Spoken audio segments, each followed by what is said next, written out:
blanco como el azul del mar.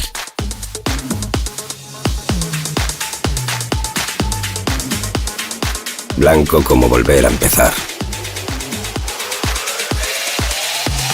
Blanco como ninguno. Denominación de origen Rías Baixas. Albariño como ninguno. En el corazón de nuestra tierra, donde el sol acaricia cada racimo, nace un vino excepcional. Con pasión y dedicación, seleccionamos las mejores uvas, creando un equilibrio perfecto entre tradición y modernidad. Descubre la esencia de Bouza do Rei, un vino para saborear y brindar. Bouza do Rei, garantía de calidad, territorio y tradición. Ridomil Gold Combi, fungicida sistémico contra o mildeu. Ridomil penetra na planta en tan só 30 minutos, polo que non é lavado pola chuvia. Ridomil é a mellor alternativa de tratamento para os primeiros crecementos do viñedo, xa que protexe mesmo os crecementos posteriores. Ben formulado co novo sistema Pepite, moito máis sinxelo de medir e mesturar. Ridomil Gold Combi, o fungicida. É un produto Singenta. Máis información na nosa web.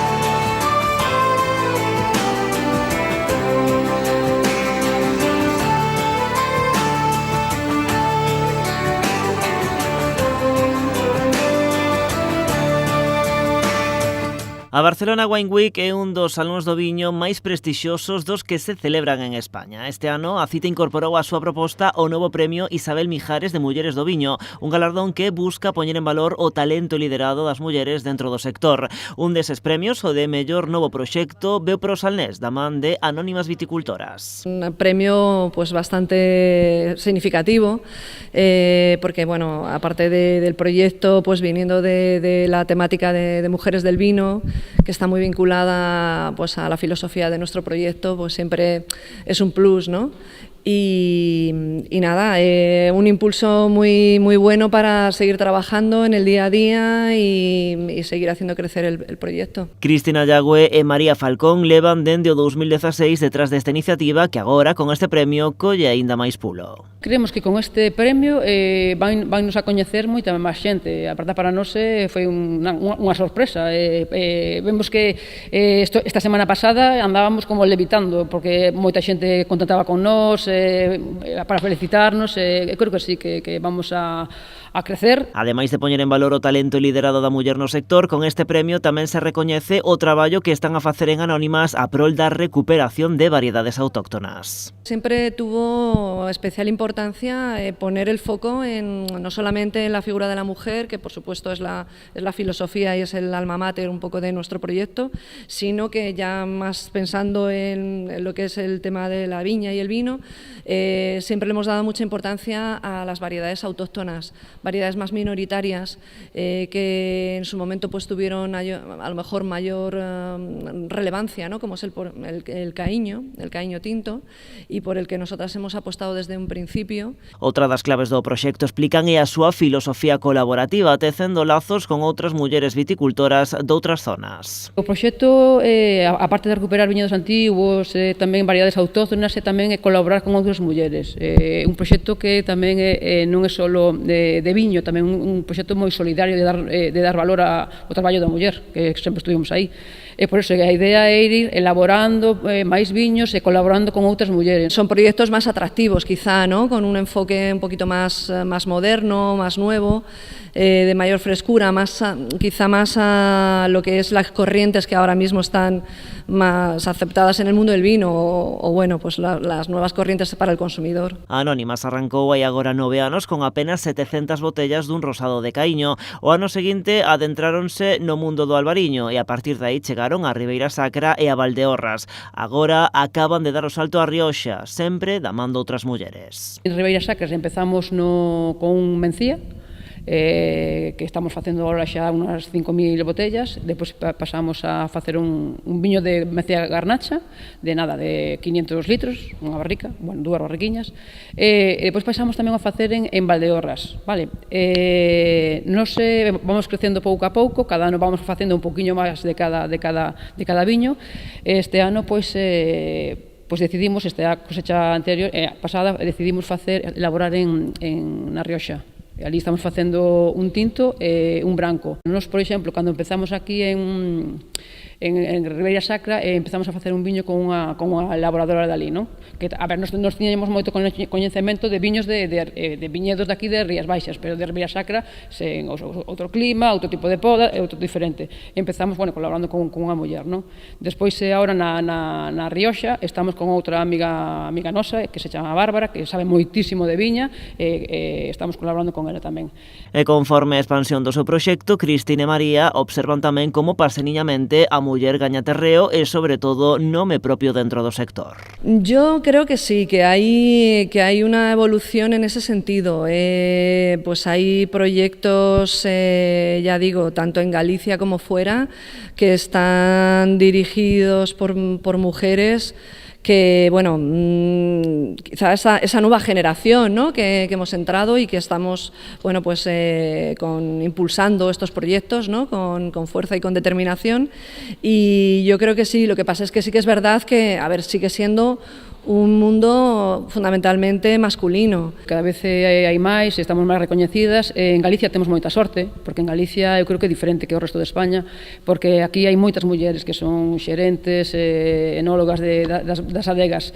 Fora de España, claro, hai moitas adegas, as grandes son homes, sabes, os que están dirixindo, pero as que veñen agora hai moitas mulleres, a verdad que encantadas. Por iso creen que premios como o que elas acaban de recoller en Barcelona serven para normalizar o papel da muller dentro do sector. O premio, por certo, leva o nome de Isabel Mijares. Natural de Mérida e falecida o ano pasado, foi a primeira muller enóloga, a primeira que dirixiu unha adega e a primeira que asumiu os mandos dunha denominación de orixe en España, de Valdepeñas.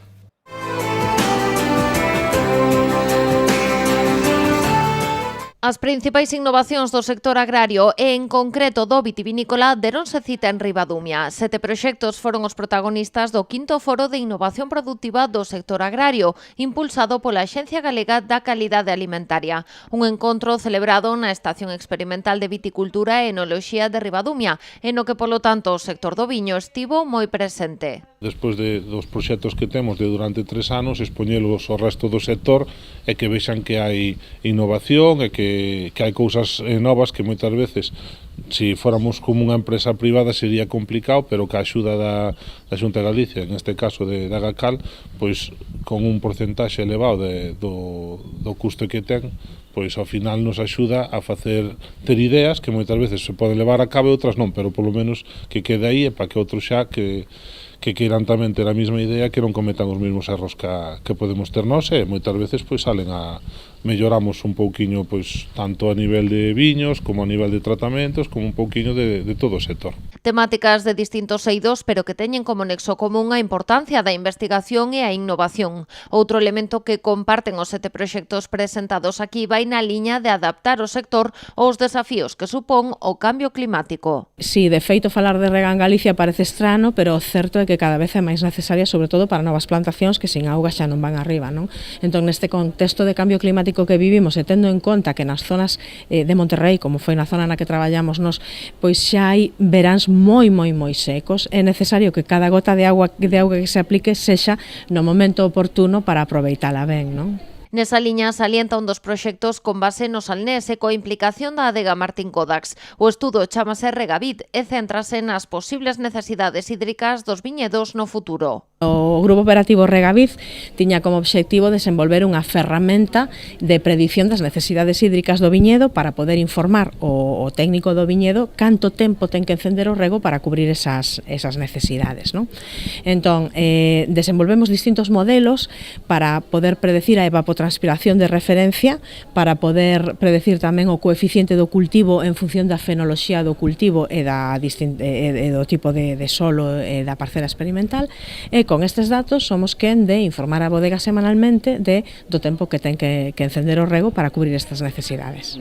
Evitar, que no es muy típico de Galicia, pero bueno, ver cómo se comporta con el cambio climático, el estrés que reciben las plantas frente al estrés climático por el riego, vamos. Martín Kodax está presente noutro grupo operativo que participou na xornada, neste caso cunha investigación dirixida a estudar o emprego das cubertas vexetais como estrategia para reducir a aplicación de fertilizantes químicos. Siempre intentamos adaptarnos un poco a las tendencias y sobre todo que está en auge la sostenibilidad y el respeto al medio ambiente y bueno, pues intentamos eso, con el estudio de las cubiertas, pues ver si hay alguna posibilidad de reducir la fertilización química con las cubiertas vegetales, que son, bueno, de manera natural una aportación de nutrición a la planta. La captación que se hace con el cultivo de la vid, pues digamos que seríamos respetuosos devolviendo esa composición de forma natural al suelo. Pero Martín Kodax non foi a única adega que participou na xornada. Adegas Valmiñor desprazouse ata Ribadumia para presentar o seu proxecto piloto, froito dun traballo de 3 anos, unha comparativa da aplicación de fitosanitarios empregando dunha banda o método tradicional do tractor con atomizador, da outra vehículos non tripulados automatizados, drones. No cal se comprobou que os tratamentos con fitosanitarios son o mismo de eficaces que cos tratamentos convencionais, pero unha das cousas que intentamos demostrar era que primeiro é que os tratamentos ao logo estar en contacto os fitosanitarios co personal, pois reducimos un pouco, melloramos a calidade de vida e a saúde.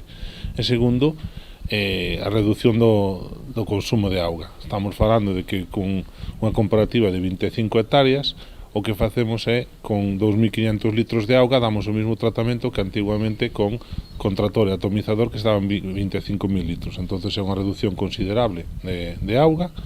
E despois tamén vemos o tipo de boquillas que hai que empregar, a altura que ten que ir o dron, un poquinho pois todo ese os tratamentos cos RPAs. Ademais destes beneficios, con este sistema Adega conseguiu sortear outro dos problemas que ten o sector vitivinícola dende hai anos, a escaseza de persoal. Sí, ademais tamén estamos vendo que non hai personal as adegas non atopan persoal para dar os tratamentos e tal, entonces un dron pode dar máis ou menos para as 25 hectáreas tardaría sobre un día e medio e un tractor tardaría 5 días, entonces tamén reducimos un pouco o número de carga de traballo ao personal porque non hai. Nalgúns destes estudos tamén están presentes as universidades de Vigo ou Santiago, tamén a Deputación de Pontevedra, que a través da Estación Fitopatolóxica do Areiro participou no proxecto Plasmowine. Bueno, pois Plasmowine é un grupo operativo que tiña como obxectivo atopar un momento óptimo para a aplicación dun tratamento de mildio contra a vide. Entón, o primeiro que facíamos era determinar o momento idóneo do primeiro tratamento do ano e despois determinar o momento idóneo para a renovación deste tratamento. Para facer isto tiñamos en conta o modelo de risco de mildio que ten en conta variables meteorolóxicas e fenolóxicas e tamén a presencia do fitopatóxeno no ambiente polo reconto das esporas de mildio con captadores de esporas, non? A hora de identificar o momento idóneo para aplicar o primeiro tratamento, dende o grupo operativo deseñaron dúas estrategias diferentes.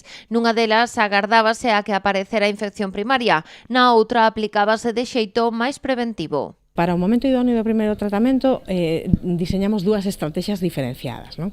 Unha estrategia consiste en esperar a que apareza a primeira infección primaria e que cando a incubación está máis ou menos en torno ao 80%, xa se poden empezar a detectar as primeiras manchas.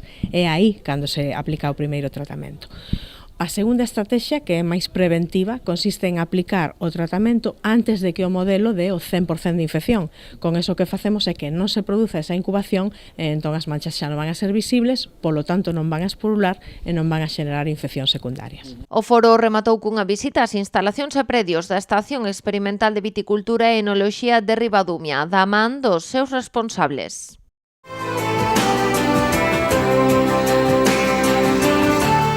A preocupación e a prudencia están a marcar a reacción de 3 das principais cooperativas da denominación de orixe Rías Baixas ante a nova política arancelaria dos Estados Unidos. Estamos máis ou menos comercializando como viñamos facendo, ahora mesmo hai unha situación un poquinho de inquedanza, de prudencia tamén, e ver como ao final se desenvolve isto, non? Porque, bueno, pues como sabemos todos, un día hai unhas novas, outro día hai outras. No estamos en absoluto tranquilos, no sabemos con qué nos vamos a despertar mañana. Primero eran 200%, después el 20%, ahora el 10%, y no sabemos cuánto va a durar y cuánto puede cambiar. Aquí o que predomina é a incerteza, como non sabemos o que vai a suceder mañá, nin que medidas se van a tomar, nin se van a desaparecer, aparecer ou ter outras novas, é un pouco difícil de xestionar. No caso de Martín Codax, a cooperativa cambadesa xa ten en terra estadounidense 400.000 botellas dos seus viños, ou o que é o mesmo, a contía necesaria para abastecer os mercados ata case a tempada do Nadal, situación que lles dá certa tranquilidade a curto prazo. En primer lugar, agradecemos la actitud de nuestros importadores, ¿no? Que son en definitiva los que pagan el arancel. El arancel se paga cuando llega allí la mercancía, ¿no? Y nuestros importadores de Estados Unidos, todos, hace semanas, hace más de un mes, que tomaron la determinación, la decisión de llevar todo el producto que tenían preparado para toda la campaña de verano, como todos los años, en esta época del año. En ese momento, fijaros lo importante que es, porque ellos podrían haber, era cuando se hablaba de incluso del 200% de arancel, pero ellos decían, no sabemos lo que va a pasar, lo que sí sabemos es que no podemos dejar las estanterías vacías de Albariño o de Martín Codax en Estados Unidos. Hemos invertido mucho y si las estanterías se quedan sin vino, lo lamentaremos en el futuro porque será muy difícil recuperar ese mercado. Y se arriesgaron y llevaron el producto. Diferente o caso de Paco y Lola. A cooperativa meañesa está pendente de pechar os acordos cos seus importadores. Así as cousas, están convencidos de que seguirán exportando a Estados Unidos. Nos o que tiñamos falado co distribuidor, parte del xa foi o ano anterior, a finales do ano pasado, parte está indo agora, e logo que teñemos falado co distribuidor para o que resta de ano e ver en que sucede. Probablemente vai haber que ter medidas de colaboración entre nós e eles, porque ao final estamos xuntos no mesmo barco, entón, en función do que haxa en cada momento, pois se nós temos que apoiar pois dun xeito económico ou alguna cuestión, é algo que teremos que valorar. Nos ainda seguiremos exportando este ano, mais o que ven, os consumidores americanos seguirán consumindo. Probablemente se reduza o volumen de botellas que exportemos, pois se incrementan os aranceis e o consumo descende, pero é algo que temos que ver, non o sabemos. Iso si, ante este escenario de incerteza, a Adega aposta por traballar no impulso doutros mercados. Obviamente o que facemos estamos tratando de impulsar noutros mercados ou en outros mercados onde non temos presencia, ou si temos presencia, pois nun caso se incrementala e noutros pois ver de ampliar o conxunto de cestos nos que distribuir os ovos. Ademais, Paco y Lola ten mercadoría retida en aduanas pendente de poder entrar en territorio de Estados Unidos, situación na que están algunhas das empresas que se adiantaron a realizar envíos antes da entrada en vigor dos aranceis. Solucionar esta situación é unha das prioridades da Adega. Nestes momentos, a primeira é resolver pois que eses contenedores que temos próximos a chegar a Estados Unidos poidan entrar e que estén, bueno, como se decía, pois libres dos aranceis, posto que a medida non afectaba a aqueles que se cargaban antes de que entrase en vigor ou que estuvesen nese momento pois viaxando. Aquí o único que nos toca a nos é mirar paso a paso e mirar que o que está sucedendo en cada momento, porque cambia cada momento, entón é un pouco difícil decir que decisións se van a tomar con relación a este mercado en concreto. Tamén están expectantes en Condes de Albarei, aínda que aseguran que polo de momento non notaron os efectos desta guerra comercial da administración Trump. A nivel comercial, pois non estamos sufrindo de momento excesivamente, pero hai certa preocupación e bueno, vamos a ir vendo como se desarrollan as cousas. As adegas confían na fortaleza do posicionamento do Albariño. En Estados Unidos, os Rías Baixas compiten na categoría dos viños premium e son brancos de importación máis vendidos. Lo que más nos preocupa en estos momentos ya no es el arancel, porque hemos superado en el 2019, en la misma administración Trump nos puso un 25%. Y lo superamos. Tuvimos un momento en el cual vendíamos un poquito menos, Martín Codax y todo Rías Baixas, no afectaba a todos los vinos por igual y entonces perdíamos competitividad respecto a otros vinos, pero sin embargo, con el tiempo, el consumidor americano, que cuando consume vinos de importación, no es un vino para todos los días, es un vino excepcional, pues no le importa pagar 3 o 4 euros más o dólares más y decidió seguir bebiendo porque le merecía la pena seguir bebiendo albariño, y hoy vendemos mucho más de lo que vendíamos en el 2019, a pesar de aquellos aranceles. Estes aranceis do 2019, a crise económica do 2010 ou a causada pola COVID foron algúns momentos difíciles pros mercados que Rías Baixas superou. Así as cousas recoñecen certa preocupación polo impacto que esta guerra comercial pode ter na economía mundial. Arancel o sin arancel, si la economía en Estados Unidos hay una inflación, incluso hay una recesión, como anuncian algunos economistas, pues eso iba a repercutir también en nuestra demanda. Pero ya no solo en Estados Unidos, en el resto del mundo. Nosotros exportamos a más de 60 países. Estados Unidos es nuestro principal mercado, pero exportamos a más de 60 países. Si el resto van bien, nosotros estaremos encantados y podremos vender allí. Es verdad que ahí tenemos mucho recorrido, porque durante estos años no teníamos, a día de hoy no tenemos albariño suficiente como para abastecer toda la demanda que tenemos. Entonces, en estos momentos, si algún mercado sufre, como tenemos una buena diversificación de 60 países, pues venderemos más en esos otros países, ¿no? Pero claro, si toda la economía mundial, como parece ocurre esta semana, se va a ver repercutida, tendremos problemas en todo. Entonces, evidentemente, sí estamos preocupados. En canto ás axudas anunciadas polo Goberno estatal, dende Martín Codax confían en que contribúan a modernizar e digitalizar o sector. Parece que muchas de ellas pues van a ir dirigidas precisamente ya no solo a la promoción, que ahí están más las ayudas europeas, pero también hay otras locales para no terceros países, sino para mercados, como puede ser, nosotros tenemos también muchas ventas en el mercado interno de Europa, de países nórdicos, de Países Bajos, etcétera, y lo vamos a necesitar mucho, pero además creemos que es el momento de modernizarse, ¿no? Y para ello buena parte de estas ayudas están pensadas en la digitalización, que es importantísima para el sector. Las bodegas nos estamos digitalizando, pero es necesario también digitalizar la viticultura para tener también un manejo más racional y más acorde y también más eficiente, y también la digitalización de la red de distribución y de la hostelería, que nos permita estar interconectados para optimizar y muchas de esas ayudas. Hoy no concebimos una bodega que no esté en el camino de la digitalización, y todas estas ayudas, por supuesto, que son bien recibidas. Nosotros ya participábamos en el último PERTE, precisamente con todos los proyectos orientados a la digitalización, y estas nuevas ayudas parece que también van orientadas ahí, por lo tanto, sean bien recibidas. E reclaman que os trámites para as achegas que se poñan en marcha teñan unha menor carga burocrática. Hay ayudas de la Unión Europea, como son la OCM, las ayudas de promoción de vinos en terceros países, que nosotros hemos utilizado y gracias a eso estamos donde estamos, pero es verdad que las administraciones en general han de cambiar la manera de trabajar para ser competitivas. Yo creo que Europa tiene que despertar y no puede ser tan burocrática, tan difícil, con tantas dificultades, tantas trabas para la solicitud, para la aprobación y para el control. Ha de basarse más en el modelo anglosajón de si alguien tiene una iniciativa, deja que lo haga, después contrólalo, vigílalo.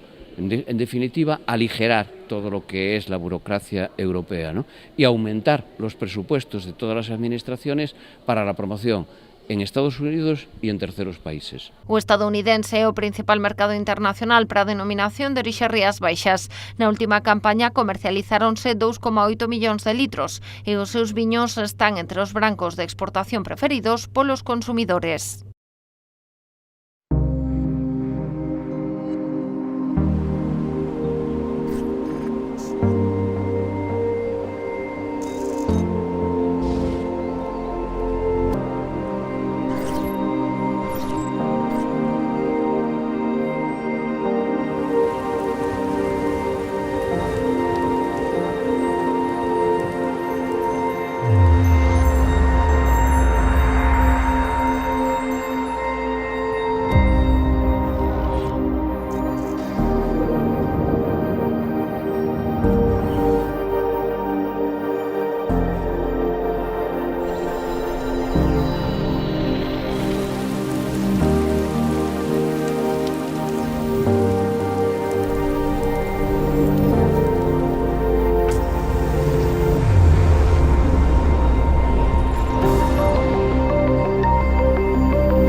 A legalización do viño tinto de Barrantes está un chisco máis preto. A Consellería do Medio Rural completou o trámite da solicitude formal de inscrición da folla redonda como variedade vitivinícola comercial. É unha variedade que é coñecida, non, en todo Galicia, pois ese Barrantes tan característico pois desta zona, non? Creo que é de xustiza pois que esa variedade se recoñeza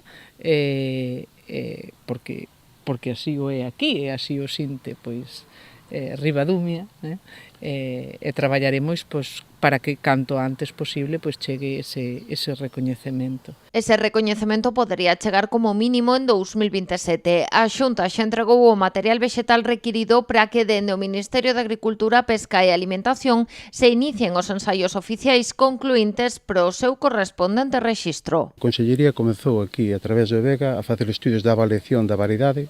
Ten que ser un mínimo de 3 anos, xa se comezou na vendima 2024 facendo a primeira elaboración e xunto cos estudos que se ampliarán tamén no IMIDA pertenecente ao Ministerio de Agricultura, pois unha vez tido o informe final da característica de variedade e conforme un viño cabal coa calidade enolóxica dos viños que se amparan, pois rematado este proceso, pois poderá ser inscrita neste rexistro comercial de variedades e posteriormente tamén no potencial vitícola dos viños galegos. Aquí na Estación Experimental de Viticultura e Enoloxía de Ribadumia completouse a avaliación sanitaria do material vexetal desta caste, o que permitiu completar o procedemento de solicitude formal.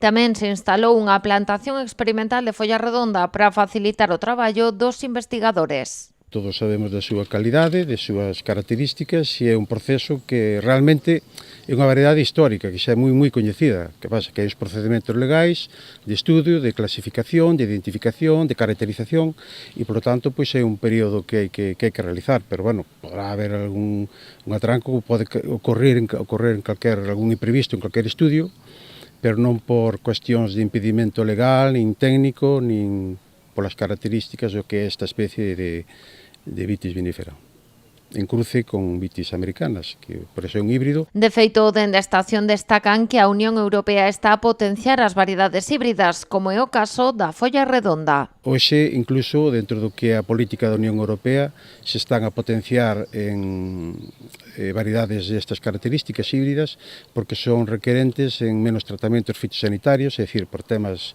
de medio ambiente, o cal, pois, esta é unha variedade que cumpre todos os requisitos dende hai moitos anos. É dicir, é unha variedade que xa temos aquí e que incluso hoxe as empresas de produción, de selección de variedades están a estudar outras que poderan aparecer, pero esta xa coñecemos. Entón é poñerlle luz a todo este coñecemento, esta clasificación e, polo tanto, non ten ningún impedimento para que nestos, efectivamente, vindeiros anos, como ben dicía o alcalde, pois vexamos a luz deses informes positivos e que se plasme, lóxicamente, nun boletín oficial do Estado, nun DOGA da Xunta de Galicia.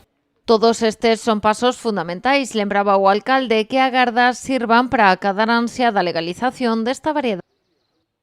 Moi importante dende un punto de vista gastronómico, moi importante dende un punto de vista do turismo e moi importante dende un punto de vista económico tamén, non? Aquí moitas familias viviron do sector do viño, neste caso do folla redonda, pero evidentemente nós necesitamos regularizar esta variedade na que levamos 52 anos pois facendo unha festa. Somos conscientes e vimos traballando xa dende fai uns anos de que a regularización é fundamental e se deron pasos importantes, non? Pasos precisamente para chegar a ese objetivo final de inscribir esta variedade no rexistro de variedades da propia Xunta de Galicia. Unha variedade, apuntou ademais o alcalde, que ven arroupada tamén pola súa fonda pegada no territorio e na veciñanza, avalada ademais por unha festa de exaltación con máis de medio século de historia. A súa legalización abriría novas e interesantes posibilidades ao sector vitivinícola da zona. Temos a ventaxa que temos un cultivo de viñedo tan interesante, tan importante como é o albariño dentro do que é a de Rías Baixas, polo tanto, pois vamos, hai unha competencia saudable e bueno, ademais de outras variedades tamén tintas autóctonas, non? Pero que, bueno, que desde logo é unha variedade moi espallada, moi repartida polos concellos do Salnés, posiblemente de viticultores poderíamos falar en torno, pois, seguramente, facilmente de igual 400 viticultores, 500 viticultores, con pequenas superficies, con producións moitas veces de autoconsumo, porque claro, está aí o límite, ao non poder comercializarse, pois tampouco é un cultivo de grandes superficies por este motivo, porque prácticamente se destina ao autoconsumo. Coa regularización de poder comercializar e, polo tanto, habría moita máis confianza a hora de un viño como este, pois poder bueno, pois a nivel autonómico, pois que poida ter o seu triunfalismo, que o necesitamos ademais. Sobre todo na comarca do Salnés, é dicir, Ribadumia se levan facendo 52 festas do viño tinto, coincide a parte este ano coa festa do viño tinto do Salnés, exaltación das variedades autóctonas, son 52 anos. Ribadumia levamos a iniciativa, pero foi apoiada precisamente pola comarca do Salnés, pola mancomunidade do Salnés, por todos os alcaldes, para precisamente dar ese empuxe a esta regularización desta variedade.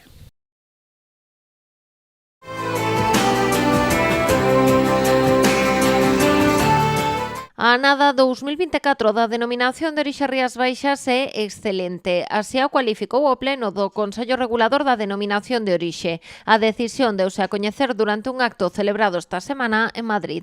Dende o órgano de control destacan que nun momento no que o viño é obxecto de debate sobre aranceis, tráfico, tecnoloxía ou mesmo a súa consideración como alimento, o sector de Rías Baixas busca reivindicar o seu valor como patrimonio cultural, motor económico e símbolo de identidade. O viño verificado da anada 2024 nesta denominación de orixe ata o 31 de maio de 2025 suma un total de 14.094.000 litros, o que supón o 48,6% do total do viño elaborado da colleita. Ademais, o informe técnico inclúe, entre outros, os datos relativos ao ciclo vexetativo do 2024, así como os resultados comparados da análise sensorial e físico-química, en concreto de 599 mostras, pertencentes a 128 adegas. Trátase dun proceso de certificación moi rigoroso, o que se suma un sistema de cualificación tamén moi exixente, cun panel de cata de 30 profesionais. Cada unha das mostras é avaliada por un mínimo de 6 catadores por sesión. Esta acción garante a calidade dos viños de Rías Baixas. O panel de expertos do Consello Regulador enumera diferentes calidades nos viños de Rías Baixas da anada 2024. Así, en fase visual, son viños de cor amarela palla, con tons verdosos, limpos e brillantes. Na fase olfactiva destaca que son de intensidade alta, con notas froiteiras de mazá, froitos de oso, cítricos e flores brancas, resultando viños complexos e moi varietais. En canto á fase gustativa, destaca a súa gran potencia, con viños con moi boa estrutura, longos equilibrados, con acidez fresca, elegante e ben integrada. O informe resalta tamén que a anada 2024 mostrará as súas grandes posibilidades de garda para a elaboración de viños con crianza para o segmento premium. A viticultura en Rías Baixas non é fácil e está marcada pola súa climatoloxía oceánica. Así, o informe explica que o ciclo vexetativo iniciouse pronto cunha floración irregular que desembocou nunha boa taxa de brotación do 92,7% e un índice de fertilidade de 2,2 acios por xema brotada. Seguindo esta tendencia temperá, a floración e purga comezaron pronto. As condicións meteorolóxicas de xuño foron de alta humidade, noites con temperaturas altas e elevada insolación, unha situación idónea pro ataque do mildio larvado que sufriu o viñedo por estas datas. As diminucións foron dunha media do 16% e producíronse por pragas, enfermidades, xeadas, saraiva, frío e corremento de flor. O ciclo vexetativo algo adiantado motivou que a vendima se iniciara a finais de agosto. A uva entrou nas adegas nun perfecto estado sanitario e cunha gran calidade. En total, recolléronse 42,1 millóns de kilos de uva nunha vendima que se pode cualificar como tranquila e ordenada.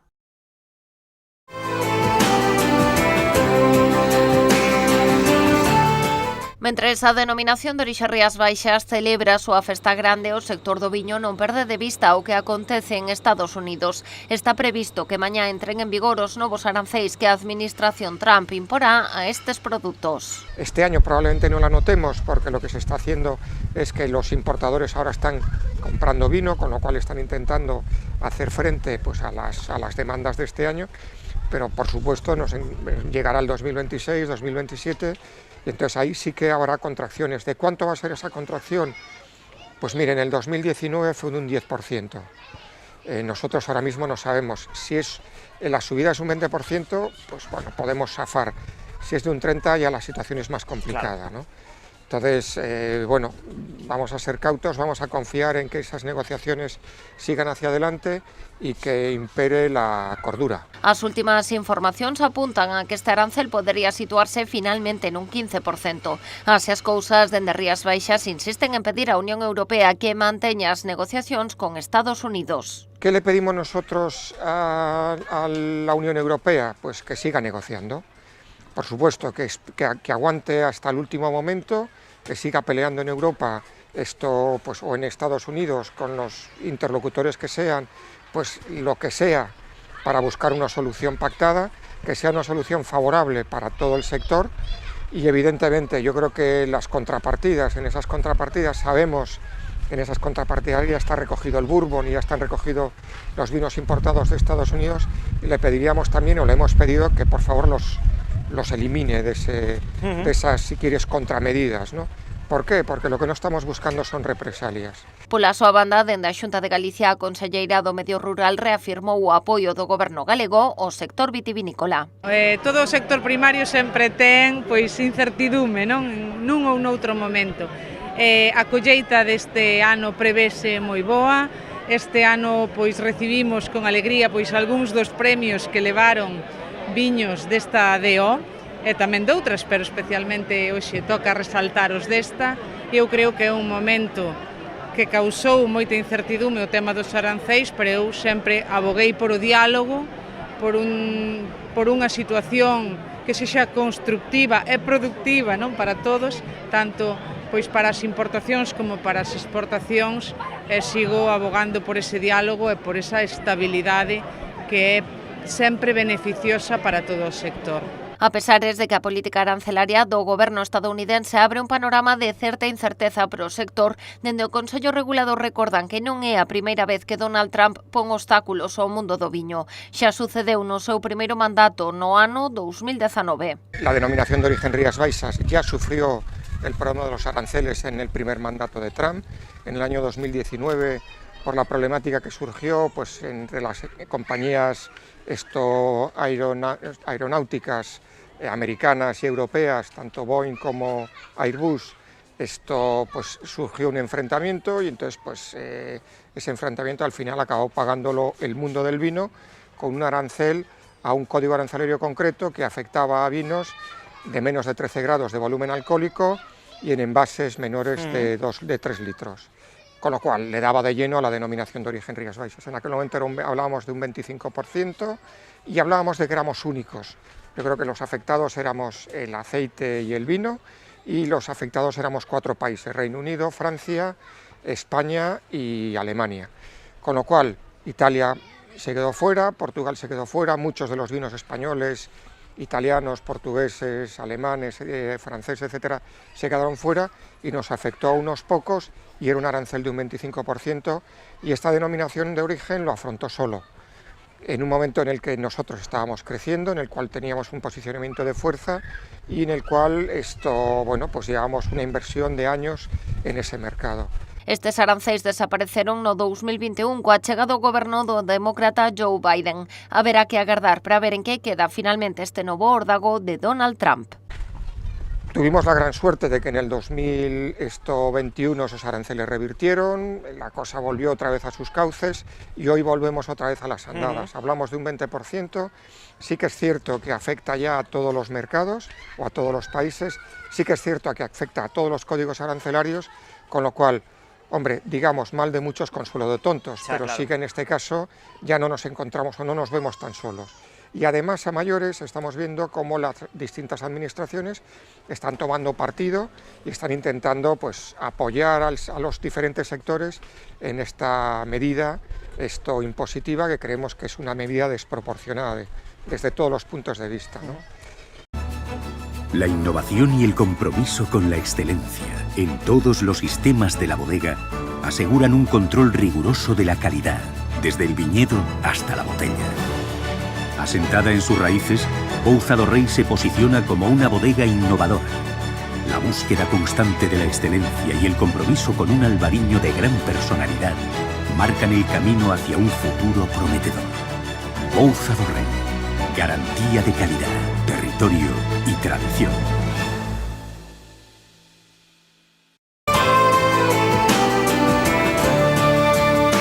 A Xunta abre a consulta pública o anteproxecto de decreto sobre contaminación por nitratos de orixe agraria. O presidente autonómico lembrou que a normativa europea obriga aos estados a controlar o nivel de nitratos que hai nas augas procedentes da actividade agrícola e declarar zonas vulnerables ás que sobrepasen os límites permitidos. Antes de designar zonas vulnerables, é necesario que se acredite que os nitratos de orixe agraria son causantes significativos determinantes da posible contaminación. Galicia xa reclamou varias veces ao Goberno Central os estudos que son necesarios para acreditar que cantidades dos nitratos proceden da actividade agrícola e cales de outras fontes, porque non só proceden da actividade agrícola.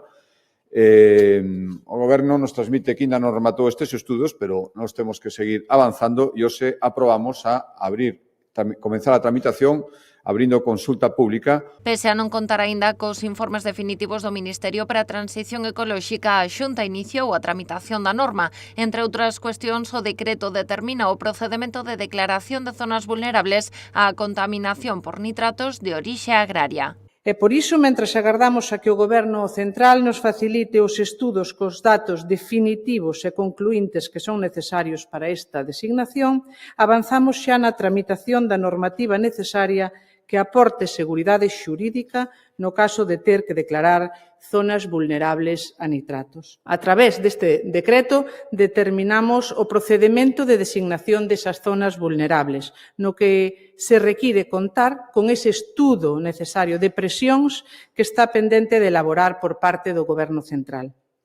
En esta norma tamén incluímos o desenvolvemento de programas de actuación para previr e reducir a contaminación, baseados na información científica dispoñible. Ademais, esta norma inclúe outra serie de medidas como a elaboración dun plan autonómico de xestión integral dos excedentes das dexeccións gandeiras, a regulación da rede autonómica integrada de instalacións de eliminación e valorización destes residuos ou a creación de códigos de boas prácticas nas zonas vulnerables para reducir a contaminación. Lembrámolo a semana pasada e volvo a recordalo hoxe. É preciso ter en conta as peculiaridades de cada comunidade antes de fixar os criterios para declarar zonas vulnerables por nitratos. Non ten sentido culpabilizar a actividade agrogandeira cando claramente os gandeiros e agricultores son os sostén e os principales coidadores do territorio e tamén garantes da soberanía alimentaria do país. Eles, máis que ninguén, son os primeiros interesados en levar a cabo prácticas hostibles e respetuosas coa contorna na que viven e traballan. Así, en relación co procedimento de declaración de zonas vulnerables, resulta imprescindible a acreditación da orixe agraria da contaminación por nitratos, o estudo de presións agropecuarias, urbanas e outras que poidan considerarse significativas que está a elaborar o Ministerio para a Transición Ecolóxica é a ferramenta que permite determinar a orixe agraria da contaminación. A designación exixirá sempre a previa acreditación no expediente de que os nitratos de orixe agraria contribúen significativamente á contaminación das augas afectadas. Por agora, en ningún momento o Ministerio nos transmitiu un documento no que se identifique como principal orixe desta contaminación por nitratos a de orixe agrario. Esta é a razón pola cal na nosa comunidade aínda non se teñen declarado zonas vulnerables. Pero se chega o momento de ter que declaralas, Galicia xa ten unha folla de ruta clara e unha regulación que detalla perfectamente como facelo. Como ven, en Galicia estamos preparados para cando o Ministerio decida cumprir coa súa parte de responsabilidade. En definitiva, pedimoslle ao Goberno Central rigorosidade, axilidade na elaboración dos estudios pendentes e criterios claros e adaptados á realidade galega. Moitas gracias. Na norma recóllese tamén que a Consellería do Medio Rural poderá elaborar un ou varios códigos de boas prácticas agrarias que terán en xeral a natureza de recomendación, pero que serán de obrigada aplicación nas zonas vulnerables e poñeránse en práctica programas de actuación para previr e reducir a contaminación, sempre tendo en conta a información científica de que se dispoña que se revisarán cada 4 anos.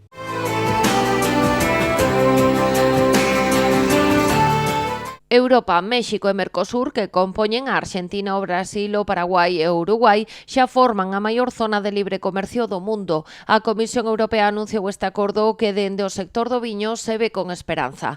Cando se cumpre un mes da entrada en vigor dos aranceis do 15% a Estados Unidos, a Federación Española do Viño recibe esta nova como unha oportunidade para as adegas de diversificar os seus mercados. A denominación de orixe Rías Baixas non é allea a esta situación. Dos 284.700 litros de viño que, segundo o Ministerio de Agricultura, Galicia exportou a México e Brasil na campaña 22-23, 274.000 foron para o país mexicano. E foi precisamente Rías Baixas a denominación máis exportadora. As negociacións entre a Unión Europea e Mercosur para a constitución deste espazo libre de comercio comezaban a finais do ano pasado.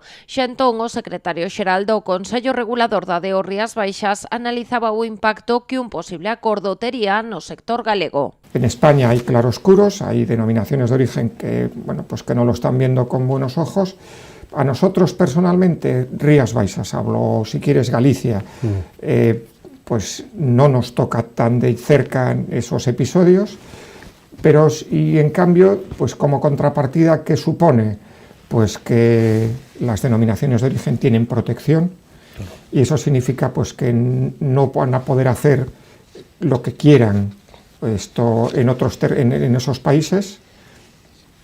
Vamos a proteger marcas, vamos a proteger tipologías, vamos a proteger menciones como tipo, estilo, etcétera, etcétera, que bueno, pues se podían dar pie a confusión en los consumidores.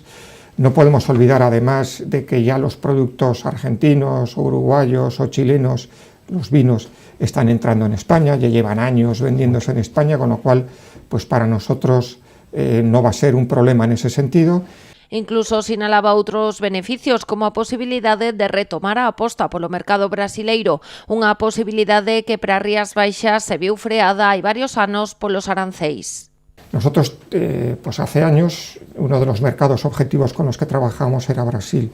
Teníamos un potencial en Brasil, estoy hablando pues del año 2010, 2011, un potencial de crecimiento terrorífico además, o sea, muy grande, con unas buenas ventas, con un crecimiento en valor y en volumen, que se vio truncado en el año 2013 por los aranceles. ¿Por qué? Porque en aquel momento el gobierno brasileño decidió que estaba entrando mucho vino europeo, eso podía estar perjudicando los intereses de las bodegas brasileñas y entonces deciden imponer aranceles a los productos que están entrando desde Europa, con lo cual el consumidor se queda sin vinos europeos, deja de consumir vino, las bodegas que se estaban constituyendo, que se estaban empezando a montar en Brasil se vienen abajo porque el consumidor deja de consumir vino y sigue entrando el vino argentino y el vino uruguayo como estaba entrando, con lo cual no benefició a nadie, no fueron unas medidas que apoyaron el desarrollo de la industria vitivinícola en Brasil, se cargaron una proyección, pues incluso en la restauración y en la hostelería, y a los europeos pues nos hicieron un flaco favor. Nesta liña vai o pronunciamento da Federación Española do Viño e do Comité Europeo de Empresas Vitivinícolas. Sinalan que o sector vitivinícola da Unión é o principal exportador mundial. Na última campaña roldáronse os 16.000 millóns de euros. Un acordo con Mercosur e México facilitará as exportacións con estes países, mercados dinámicos, sobre todo o mexicano e o brasileiro, que ven cun forte potencial de crecemento. Con este escenario, a Comisión Europea lanzou onte o proceso de ratificación destes acordos comerciais que deberán ser aprobados polos 27 países comunitarios.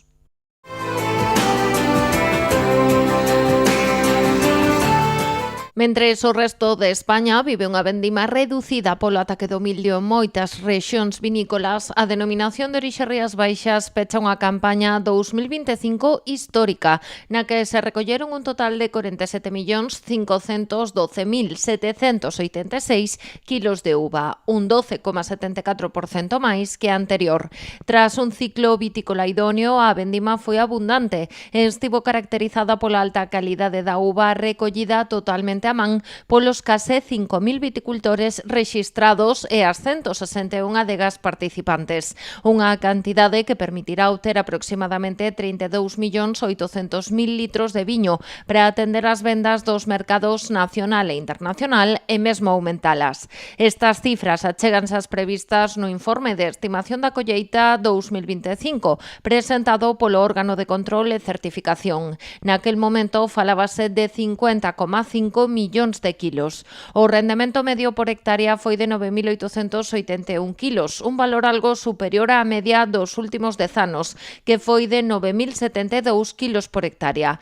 Tendo en conta a calidade da uva recollida e as primeiras valoracións dos enólogos, as expectativas de Rías Baixas pros viños da anada 2025 son moi optimistas, tanto en calidade como en cantidade. O inicio da vendima na Deo Rías Baixas tivo lugar o pasado 20 de agosto en Salvaterra do Miño, na subzona do Condado do Tea, coa uva destinada á elaboración dos viños espumosos, e finalizou o 8 de outubro. O director técnico Agustín Lago destaca da devandita campaña o bo estado sanitario e de maduración da uva, así como a súa gran calidade. Lago describe a vendima como tranquila, salvo algúns trastornos que se viviron polas chuvias uns poucos días de setembro. Nela estiveron implicados 25 auditores. O ciclo vexetativo da colleita 2025 tivo un inverno e primavera moi cálidos e húmidos, cun mes de xuño extremadamente cálido, o máis cálido dende que existen rexistros, e moi seco.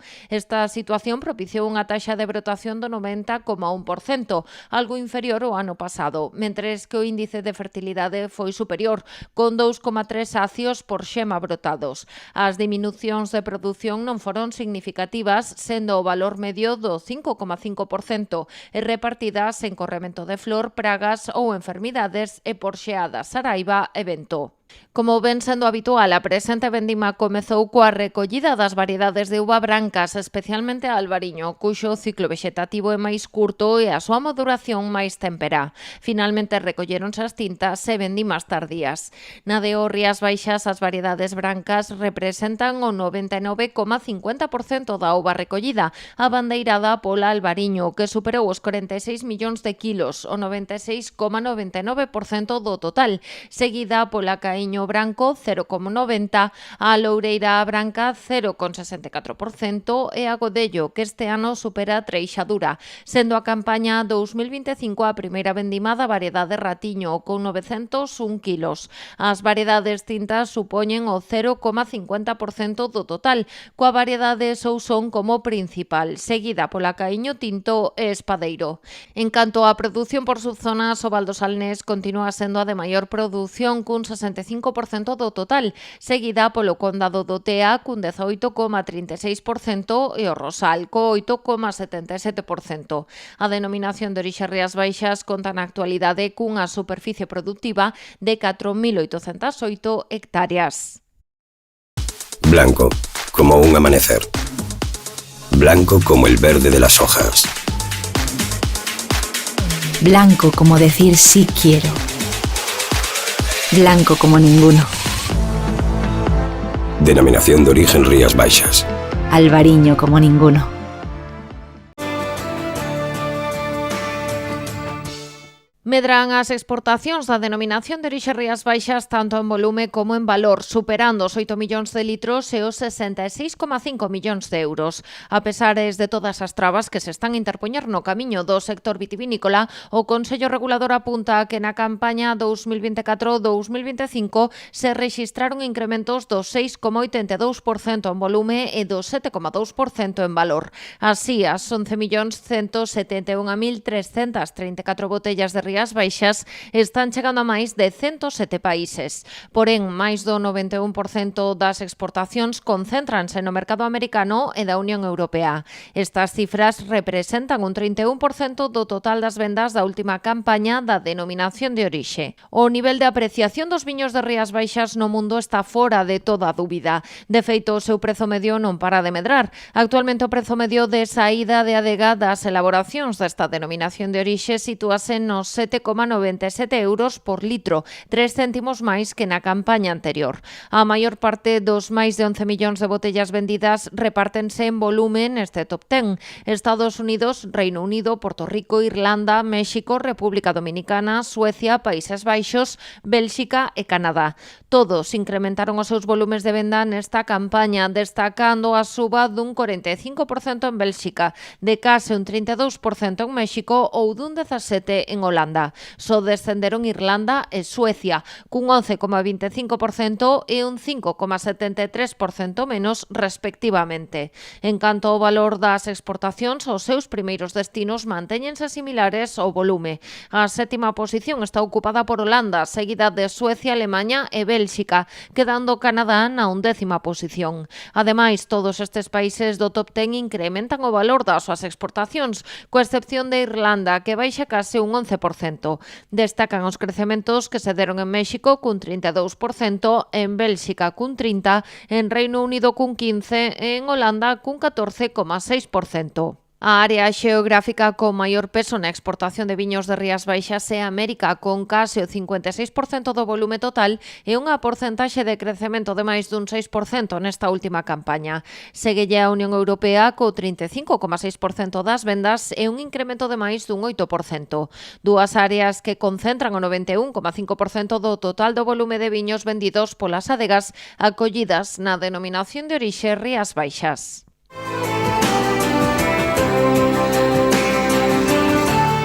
A campaña preséntase bonita e con nós por moita ilusión, porque vai ser a primeira vez que haxa un ratiño en Rías Baixas.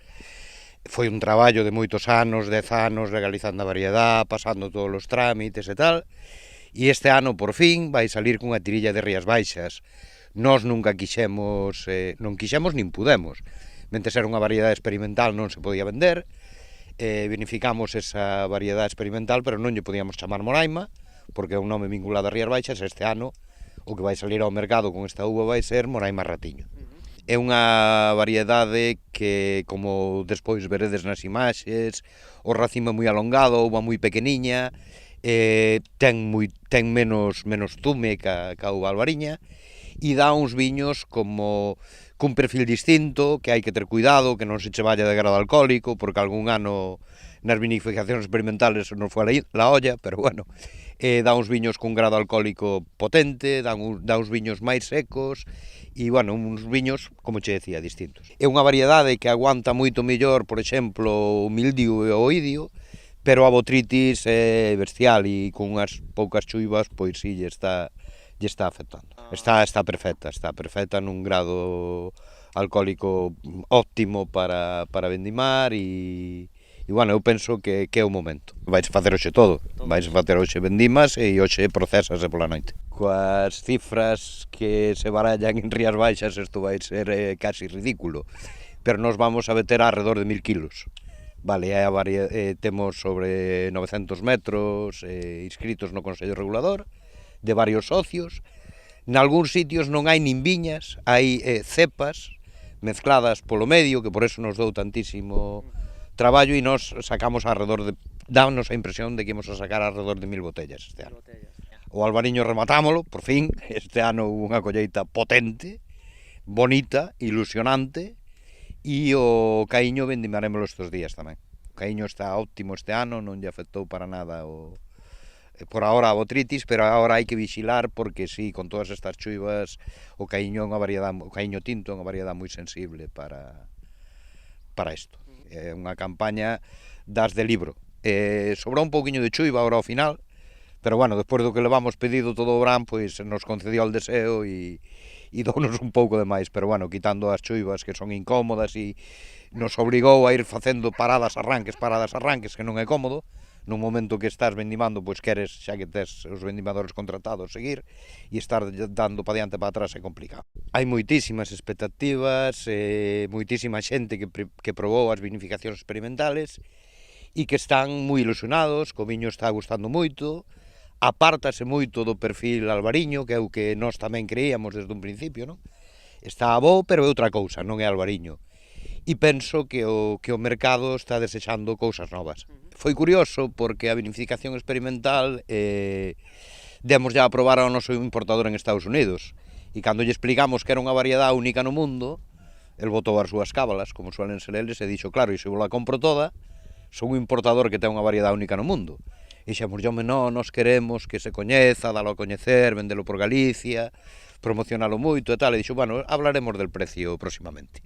Eso depende. O noso importador de Estados Unidos está moi interesado en levar unha pequeniña parte para dar a probar e evidentemente as 1000 botellas deste ano, con facer unha pequena presentación xa se te bebes a mitad da colleita. Home, eu estou vendo os 3 primeiros palés que salen para Estados Unidos. Estou no visualizando nestes momentos, falo de Estados Unidos porque é un mercado importante, pero a ver, eu que visualizo é chegar a ter unha cantidad importante para poder chegar con potencia ao mercado, e estou pensando nos primeiros anos de Rías Baixas tamén, que se empezou con moi pouquiño, e eu penso que a uva aguanta tanto como aguantou o albariño. A ver, a partir de agora o que temos que empezar é a plantar.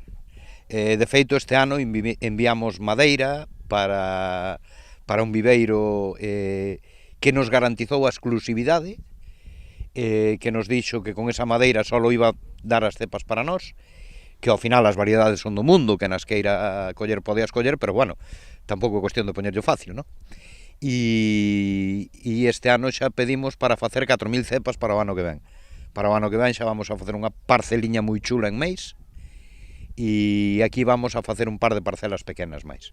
Aquí é máis difícil conseguir terrenos grandes, pero bueno, vamos a intentar. Que teñan ratiño, hai 4, e parcelas non che sabería decir, porque o que che decía, hai moitas cepas aisladas, moito individuo apartado.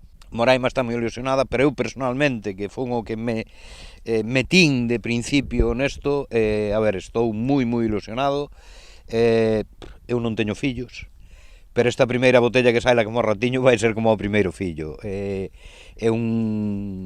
Supoño que ter un fillo debe ser importante, pero para nós é o noso fillo e é moi bonito, moi bonito.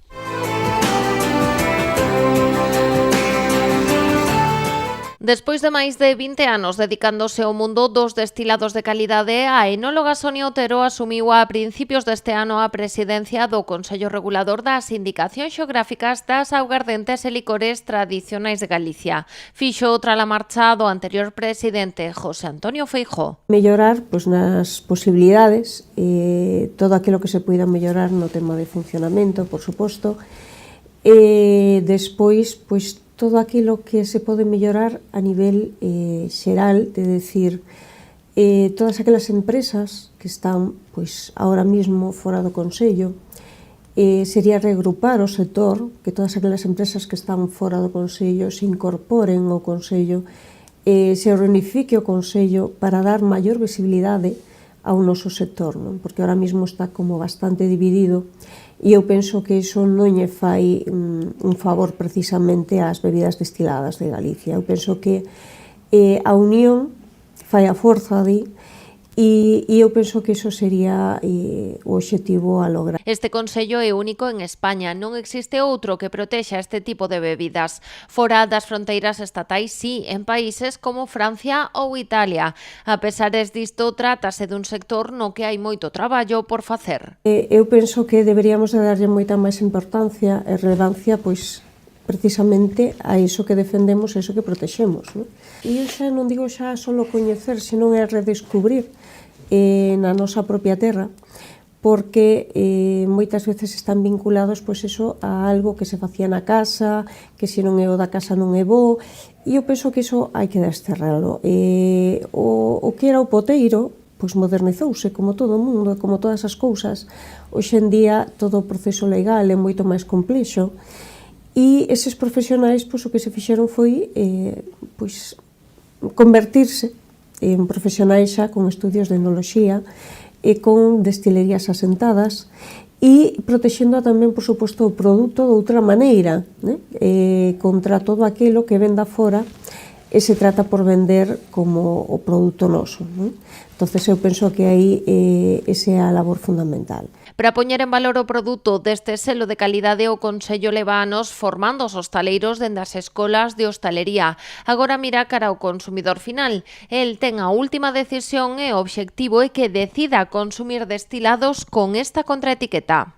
Saber identificalos, saber que teñen que estar etiquetados, que teñen que ter unha contraetiqueta do Consello, e iso vai a garantirlle esa trazabilidade ao produto e un orixe e unhas variedades de uva que son nosas, que aquí ademais estamos nun sector vitícola, de cuna, ademais, por así decirlo. Son as nosas variedades autóctonas e o destilado e o espírito desas variedades, porque ti cando destilas estás concentrando, estás concentrando todo. En este caso estamos concentrando, pois, nunca mellor dito, pois iso, o espírito das plantas, o espírito das nosas uvas, nesa bebida, ¿no? Nese destilado. Entón, iso implica un sector vitícola detrás, implica unha tradición, un terreo, un microclima, por suposto, as tradicións culturais e toda a tradición gastronómica que vai ligada a ese destilado. Todo isto vai estar garantido por produtos amparados polo Consello Regulador. Non en van controlase todo o proceso de elaboración partindo dende o bagazo de orixe. Os parámetros van a estar, primeiro, no tratamento do bagazo. Se ti queres un bo destilado, a materia prima é fundamental. Co cal non sirve o bagazo que ti recolles e deixas almacenado por moito tempo, ou que se oxida, ou que é refermentación, se despois vas a destilar. Despois ven o tema de destilación, por suposto non sirve destilalo en xuño, nin en agosto, nin cousas destas raras. A destilación ten que ser nos meses fríos, ten que ser dali a pouco a finalizar a fermentación, e era cando se destilaba, realmente. Entón, nesa destilación, por suposto, ten que ser unha destilación fraccionada, que é o noso canon de destilación é unha destilación fraccionada, significa que destilamos entre cabezas o que son os centros ou corazóns e a escola. O centro, ou chamamos o corazón, o centro de todo, non? Entón, esa sí que é a parte boa, sempre cando o bagazo estea correcto, a destilación se fixera correcta, esa é a parte boa. E despois, para asegurar todavía máis o proceso, hai unha parte analítica na que se analiza nun laboratorio certificado que realmente pois cumpre os parámetros analíticos correctos, que non hai un exceso de cobre, que non hai un exceso de metanol. É fundamental analizalo porque moita xente descoñece que se o alambique, por exemplo, non está estañado dentro, o que está destilando é cobre. E inda que sea para o seu consumo na casa, ao final estás intoxicando. Co cal dai a importancia do produto, cando se consume un produto, é que sexa etiquetado, que pasara un control analítico e, por suposto, un control de cata, un organoléctrico. E un control de cata é un catador experimentado, o que vai a facer é analizalo en fase visual, olfativa e gustativa, que non haya defectos. Unha garantía de calidade e de seguridade que actualmente choca co valor que lle dá o consumidor xeral. De aí a importancia de traballar na súa posta en valor. Donde está o noso orgullo como produtores, como zona produtora, de recoñecer os nosos produtos e a nosa calidade, ¿no? Que nos costa recoñecer, parece que todo que venda fora é boísimo e, sin embargo, que temos na casa non. Eu creo que iso é unha labor persoal e tamén, por suposto, onde o Consello trata de chegar ao consumidor final e sacalo dese punto, no que está anclado. Se ti non tes ningún problema en pagar 90 euros por un destilado que venda fora, ou incluso máis, cal é o problema por pagalo por un que é da casa? Da casa, por decir que é da nosa terra, non da casa. Non do garrafón. Exactamente, non do garrafón, sino certificado, o mesmo que pedimos unha botella de Rías Baixas, de A, de B ou de C. Pois eu creo que aí... E os viños tamén hai viños de distintos precios, espumosos de distintos precios. É unha labor de todos, non pode decirse que tiña que ser a labor solo do Consello, que tiña que ser solo a labor do restaurador, que tiña que ser a labor solo da administración. Eu que penso que aí é unha labor de todos. E se todos poñemos un pouquiño a nosa parte, e ao final acabaremos pois un pouquiño levantando orgullo, por así decirlo, levantando a cabeza. En canto ás denominacións de orixe vitícolas de Galicia, Rías Baixas é a que conta con máis adegas produtoras de destilados de calidade. Bueno, pois aquí xa estamos na casa, xogamos na casa e ganamos por goleada. Sí? Rías Baixas é a zona de maior produción agora mesmo de destilados, e eu penso que tamén iso ven moi dado pola as adegas involucradas, que están as adegas na produción, e as adegas de Rías Baixas sempre estuveron moi involucradas, moi enfocadas á expansión dos mercados e a coidar moito a imaxe. Actualmente son 148 as empresas amparadas por este Consello Regulador, que producen ao redor de 170 marcas. Os produtos son as augardentes de Galicia de ervas e os licores café e de ervas. Tamén a augardente embellecida, aínda unha gran descoñecida. O que pasa que a xente pois non a coñece, empezando por aí, cando é, ademais, por así decirlo, é a nosa base, porque antigamente, cando destilaban, e sobre todo nos monasterios, a xente nas adegas, non tiña, por suposto, tanques de aceiro inoxidable, tiña barricas, e as barricas utilizábanse para guardar tamén a augardente. Daí, esa augardente embellecida, que se recheaba todos os anos, forma parte da nosos orixes, da nosa tradición, pero, sin embargo, o consumo derivouse a todos os destilados de barrica, pero da fora, e olvidándose precisamente dos da propia casa. Ben sexa augardente embellecida, ben calquera outro dos destilados amparados, dende o Consello Regulador teñen claro como hai que consumilos para gozar plenamente das súas calidades. E os nosos produtos hai que consumilos non en chupito, sino nunha copa de destilado, porque é un produto aromático. Nunca se debe de consumir do conxelador, porque do conxelador estamos matando toda a fase aromática, é un produto de calidade e o frío só fai é disimular defectos. Co cal a temperatura de servicio sería entre 8 e 12 graus de temperatura, copa idónea, e servido, por suposto, con moito cariño e con unha botella que teña unha contraetiqueta do Consello.